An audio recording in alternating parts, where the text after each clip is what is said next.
Welcome back, guys. It is time for another episode of The Drop. I'm already in my holiday gear, as you can tell. Sorry, I didn't tell you ahead of time. I just kind of came through the door kind of hot with the Christmas gear on. But anyway, I'm Ruben. Obviously, that's Quinn, and he has got the list. It's always a list. Let's get it. You should know it's always a list. We're gonna kick it up talking about some great new releases. Some of them surprise releases. We got this one. This came out last Friday. This was a surprise release from the ever popular Sabrina Carpenter. It's her Christmas EP, only her second EP. It is called Fruitcake, and then there she is with a fruitcake. You like fruitcake? We were talking about fruitcake this morning, as a matter of fact. Yes. Not a fan. One of my favorite Jim Gaffigan quotes, like, "What's up with fruitcake? Fruit good, cake great, fruitcake nasty crap." This record, not nasty. No, not nasty crap. And fans are clamoring for it. Yep. It's on olive colored vinyl. In case you want to throw some olives in that fruitcake. Yes, or olives in the fruitcake. That's cool. I love this. Popster on your list. Yeah. Dig Sabrina Carpenter, new record. She's doing well for herself these days. Yeah. And the ever popular Hozier. This is a cool thing. So he released this record at the very end of 2023. And this is an update companion version of it. This is Unreal, Unearth, Unending, and this is all of the tracks from that session.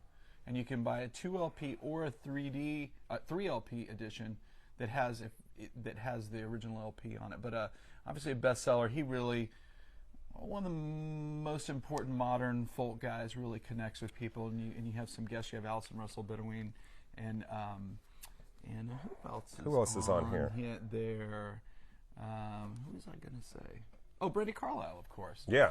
But really popular, amazing. Like one of the guys that can hold a crowd, just him and a guitar, a huge audience. And what's funny about some of his material, because when I first heard him, I thought it was obviously very leaned, very folky. But then he's got some tracks that sound almost like 60s R&B flavored. Absolutely. And he's very versatile, is what I like about Hozier. And he has surprised me because he is not what I thought he was going to be originally. Yeah, I'm with you. You know what I mean? Yeah, absolutely. And everything I heard off of this I liked.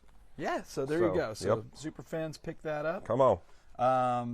New one from Lucinda Williams. Now this is volume 7, and during the pandemic she started doing a series called Lou's Jukebox, where there were cover albums that she did. Tom Petty, a bunch of other artists, even a Christmas record, which we currently stock. But this is Lou's Jukebox. This is in studio concert series. This is her singing the Beatles live from Abbey Road, which is pretty cool. Abbey Road Studios, and there's some kind of more obvious stuff on there, like Can't Buy Me Love, Rain. Obviously favorites. But then there's some odder stuff like Your Blues and I'm So Tired from the White Album. Her voice really lends itself well to it. I was going to say that exact same thing when I was listening to it, but the only, on streaming only Don't Let Me Down's available. Yeah. So the rest of it isn't out. So that's the only one I heard, and I was like, man, that just fits. You're starting to see that more and more. And it's Lucinda Williams. You're starting to see less content streaming from new release records. So I would imagine that's eventually better for the artist. It is better for the artist, yeah. But puts fans on the out, since that is the preferred choice to listen to new stuff. I know you are crazy about this next record, this Tony Levin record. I made Rodney listen to it this morning. Bringing it down to the bass. Tell us about the great Tony Levin. So what I love about Tony Levin, I think people probably first became aware of him during his stint with Peter Gabriel. Yeah. When he was cranking out platinum chart-crushing hits he's on in the 80s. Peter Gabriel record. Yeah, and of course his work with the 80s era King Crimson, which be the Adrian Belew, Robert Fripp Levin, which you just saw. Which I just saw was beat. The Drop fans are calling. They want to know if this is in stock. Yes, it is. He does a little bit of everything on this. It's Uncle Funkster's a great track. Bringing it down to the basses, the opening track is really, really solid. A very interesting track. Give the cello some. A whole bunch of people on here, man. I mean, including Robert Fripp himself, Steve Gadd, Vinny Colaiuta. I never say it right. No, that's right. I used to say Colaiuta. but people say drummers appear on here. Anyway, it's a good album. If you want to hear one of the greatest living rock bassists, yes, and prolific session guys. You know, he has appeared on over 500 studio, high profile studio albums, and he's not slowing down at all. Yeah, in his 70s now. If you can get Tony to play on your album, yes, please. Yeah, get in line. Yeah.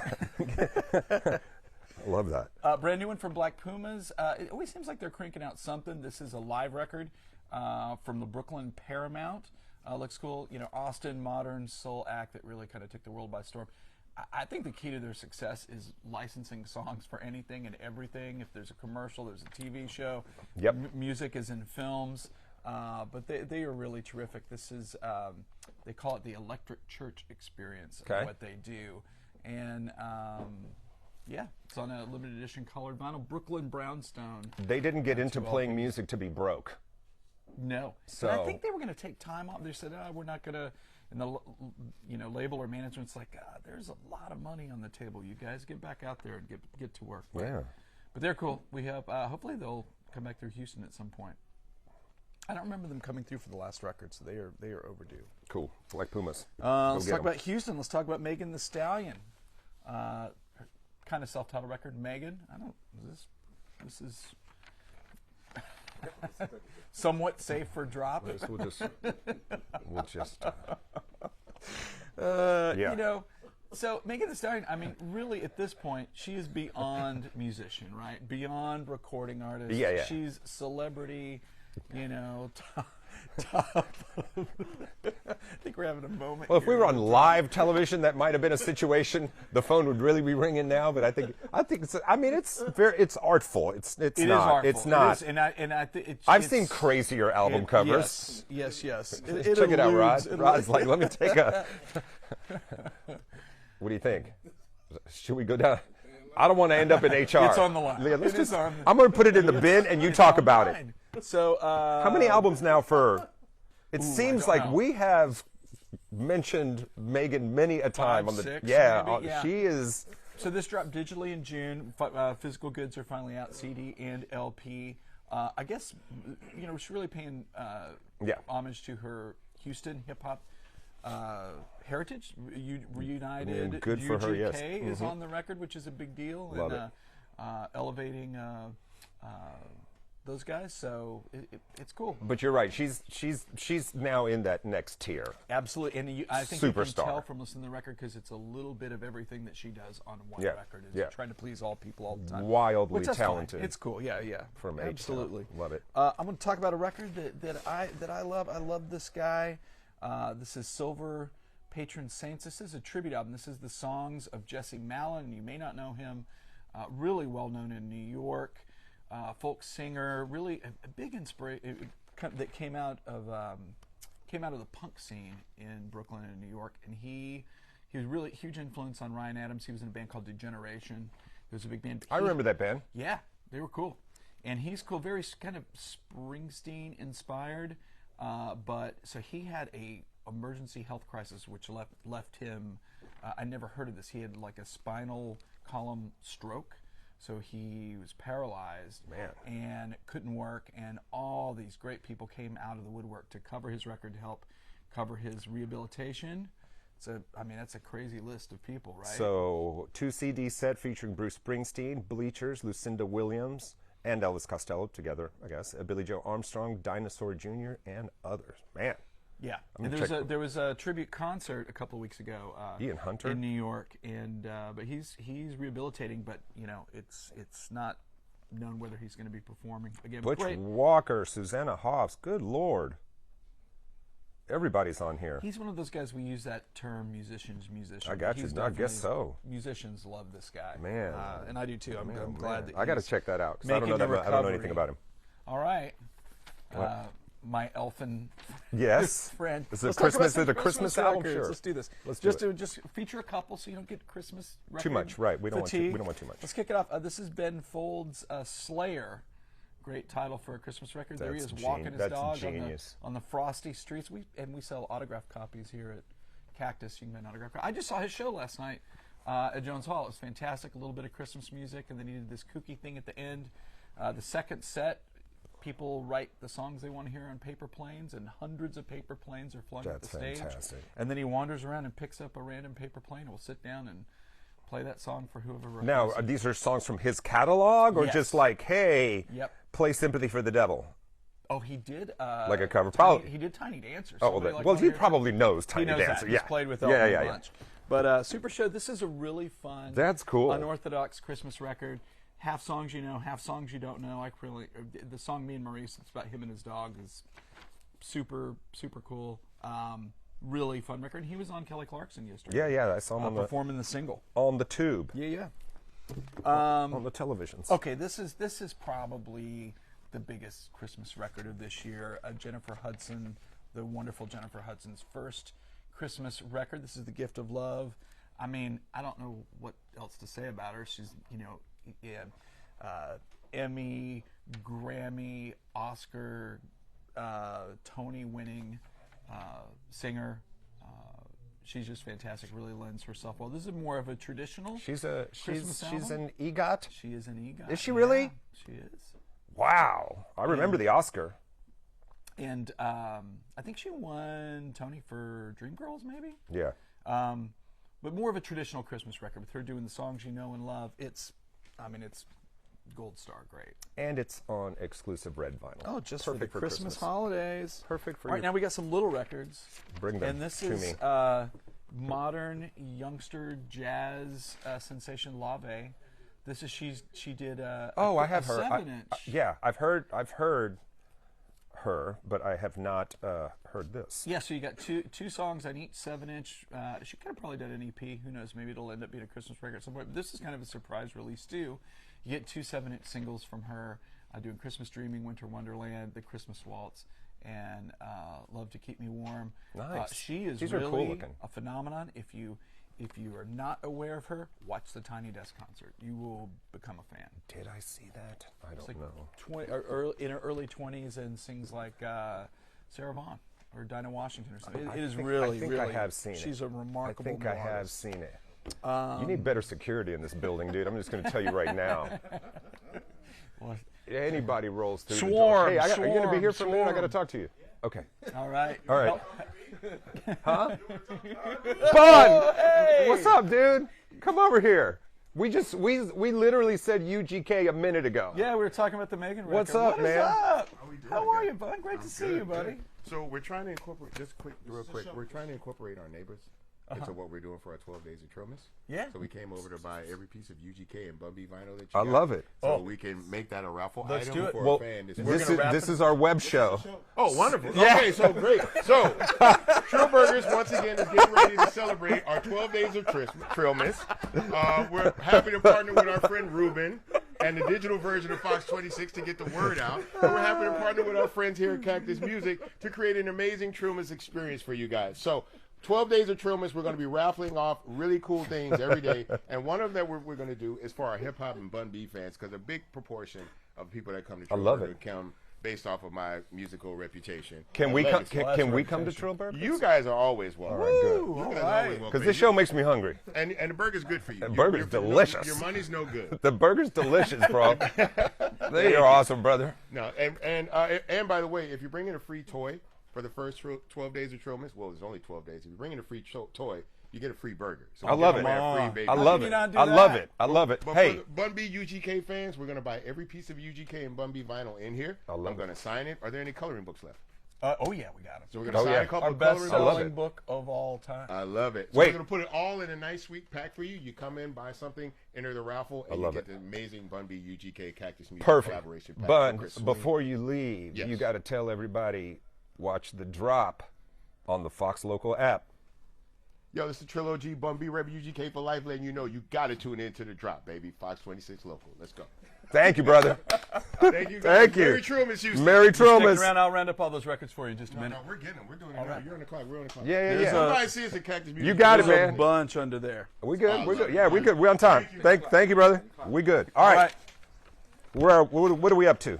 We're going to talk about some reissues. Rolling Stones, live from Shepherd's Bush. These guys always do a surprise gig before they go on tour.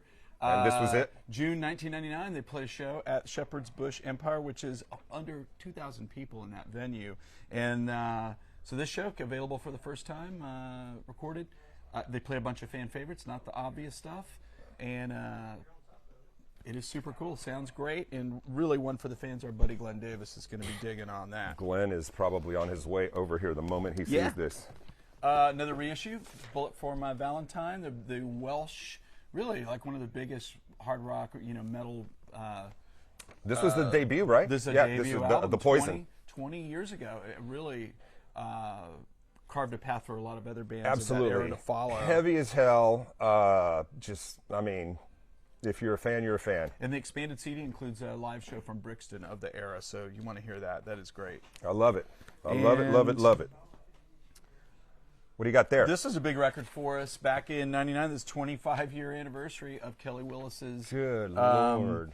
What I Deserve. This is after she left. She made a couple records for MCA. This is after she left the major label, started working with Rykodisc.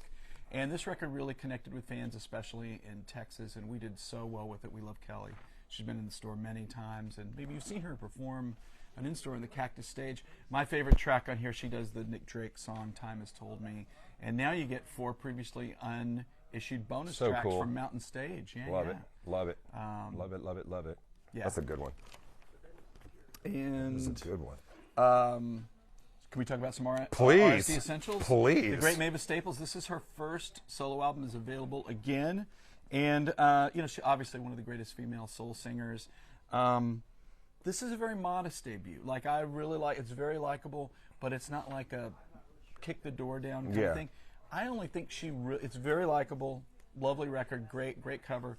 She really only found her voice as a solo artist, I think, when Jeff Tweedy started co-producing her records. But this is a great start, cool record. You need to hear it. Wow. Soul classic. Very cool. Very cool. This is the 55th anniversary edition on Gold Star vinyl. And on the hip-hop front, Sarface, this is cool. This is only available at indie record stores. This is Artificial Intelligence. This is the instrumental mixes. Oh, so wow. you can spin this on and, tune your Sarface and wrap it up. I love this. Yeah. This one is coming to you on Crimson vinyl, folks. It's going to be a good Christmas. We're great on time. This is going to be a good Christmas. Yeah, it is. And then let's talk about some 60s jazz records, okay? Yep. I really love early 60s, kind of before the more atonal stuff comes in. And these are 2 records which I really love and was able to revisit because of the drop. This is from 1960.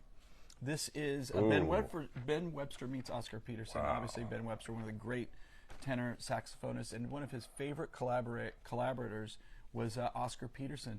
And man, this record is just the gold standard. Essential. It is essential. You're looking for something, and this is, again, if you're somewhat jazz averse, this record may speak to you. It's worth checking out. Yeah. You can get into it. On the Verve label, best remastering. It really sounds incredible.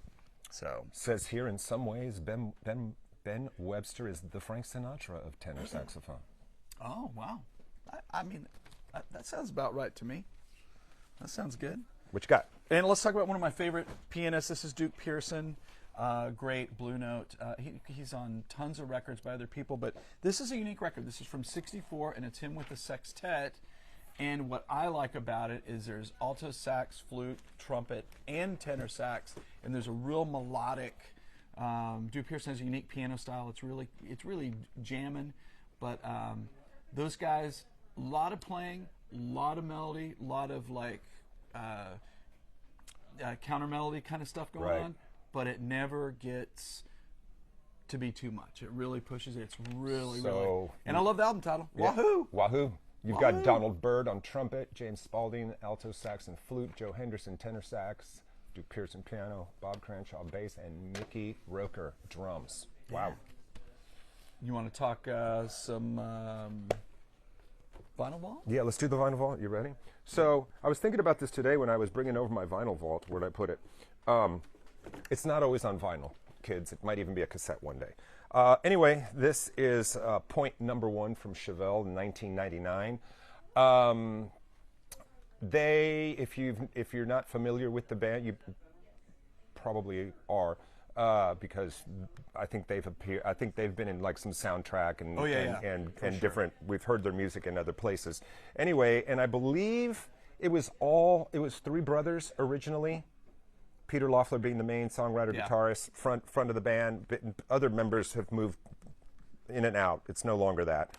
I saw them a while back. Anyway, so point number 1 is the name of this one right here. I would say if you're not familiar with it, they probably share some DNA with Deftones. Yeah, for kind of in that gene pool there.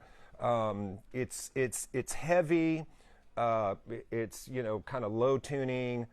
But the riffs, I find them to have a certain groove, a certain kind of bounce to them, if that makes sense. I mean, it's not a funky record by any stretch of the imagination. He's as a vocalist, very clear style, and he's not like a screamer or anything really like that. He's very and they really kind of connected with more of a mainstream audience than yes, some of the exactly. other heavier bands. Because I think because of the vocalist. Yes, yeah, and I don't think they scared anybody away, but still kicking, man, and still. I can't remember when the show. We've talked about this before. My timeline is either pre-COVID or post-COVID. Yeah, I can't remember if we saw them before the pandemic or just or one of the first shows coming out. Once touring started happening, 22? Is when tours started again. Yeah. And people were not too freaked out about going to. I think they were ready to go right beforehand, and then. Like everybody else got sidetracked. And we're I don't know if we talked about this on the last episode of The Drop. So tell me if I'm losing my mind, and we didn't. But a friend who writes a music column asked Johnston Faro, if you know Johnston, asked me, "Hey, give me what was your favorite live show that you saw? Give me a couple of lines," because he's going to include it in his year end. What was the live show that you saw this year that was your show of the year? You know what? This is a kooky thing to say. I had this amazing summer moment where our summer kicked off, and we saw Molly Tuttle at the beginning of the summer, and we saw Sierra Farrell at the end of the summer, and it kind of bookended. Yeah. And I think both those shows were cut from the same cloth, and it missed kind of both of those. They were both terrific, and it was just kind of an odd thing that we kicked off with a bluegrass early American country music show. Right. And both. I'm going to say those. And I know how much you love Molly because we've talked about her music on the show, and you've kind of said wonderful things about her in the past. For me, I think hands down, you saw more shows than I did, but this was a year where I actually saw a lot of shows, or a lot for me, probably 7 or 8. Idols. And we did talk about it on The Drop after we saw the show, but it was one of those. I'm familiar with the songs that the casual Idols fan is familiar with. I never went through all of the album start to finish, and I thought they did an incredible job of grabbing that audience with the first song, and the whole show felt like this to me. It just kept getting better, and I thought there was this, just climbing, Yep. And I felt like the vocalist, when he would speak to the audience about whatever, just a couple of words in between songs and stuff, he connected with everybody. I was listening to this guy talk about in one part where he was talking, because it can get hippy dippy. Right. Cliche, we all need to love each other, and isn't it wonderful that we've come together? But he was saying things like that, but it was it was very honest, very heartfelt, people, and just connected with everybody. And that band is, if you get a chance to see them live, I mean, it was explosive. It was fantastic. So Idols is my show, and I am looking forward to. Can I switch mine? Yeah. Yours? What? I just did. Did you? You talked me into it. Oh, okay. All right. Well, yeah. Okay, so we're going to wrap this up. All right, so anything coming up? Do we have another in store? Do we have something wonderful on maybe some surprises, but we're now just doing our St. Arnold happy hours on the run right up to Christmas. That's all we really have on the books. Okay, right? Well, we're going to be back in, well, I think we do have a new show next week. I don't know, something. But anyway, get ready for another season coming at you in 2025. right? Yeah, yeah. Okay. I'm Ruben. That's Quinn. That's the drop. We'll see you next week. Bye.